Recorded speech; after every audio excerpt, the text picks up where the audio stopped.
pouvez voir la patiente qui est habillée, premièrement, parce qu'il y a beaucoup de gens qui s'imaginent qu'on doit absolument se déshabiller chez le chiropraticien, ce qui est complètement ridicule.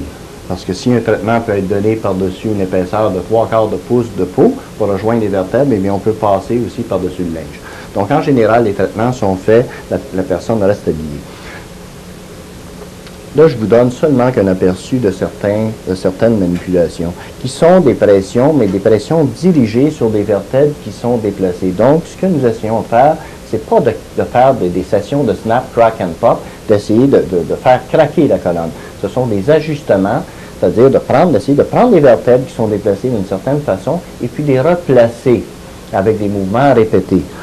Donc, ce que les gens n'observent pas, et puis ce qu'on doit absolument faire, c'est garder un certain angle avec le bras, exercer une poussée dans une certaine direction bien précise.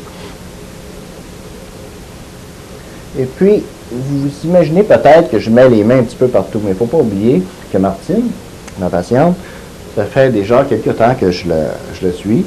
Et puis, sur son dossier, j'ai toutes les indications des vertèbres qui sont déplacées. Donc, ça m'indique de quelle façon ces vertèbres-là doivent être corrigées.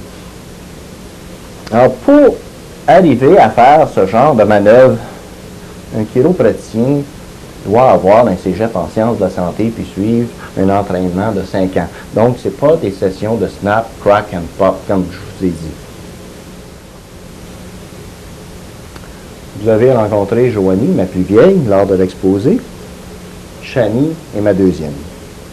Shani, comme Joanie et mon garçon Anthony, sont ajustés depuis l'âge de 4 jours. Pourquoi?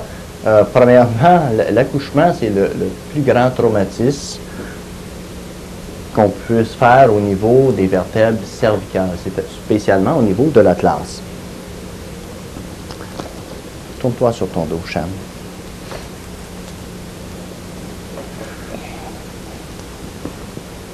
Donc, aussitôt qu'elle est sortie de l'hôpital, Shani a été vérifiée immédiatement et puis on a ajusté son atlas qui était très déplacé. Et puis, en ayant un déplacement au niveau de l'atlas, ça vient affecter la première partie de la moelle épinière qu'on appelle le tronc cérébral qui contient les centres de contrôle du cœur et des poumons.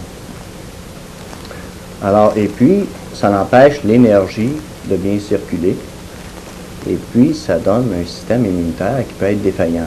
Donc, Shani, depuis l'âge de 4 jours, comme mes autres enfants, ont été suivis régulièrement. On s'imagine que les enfants, c'est comme des balles de ping-pong. Mais quand on regarde un enfant qui commence à marcher, qui tombe continuellement sur les fesses, et puis quand il commence à jouer de la trampoline sur les sofas et sur le lit, eh bien, il ne faut pas être surpris que rendu à un certain âge, que ces enfants-là développent toutes sortes de problèmes au niveau de pulmonaire, surtout des problèmes d'asthme.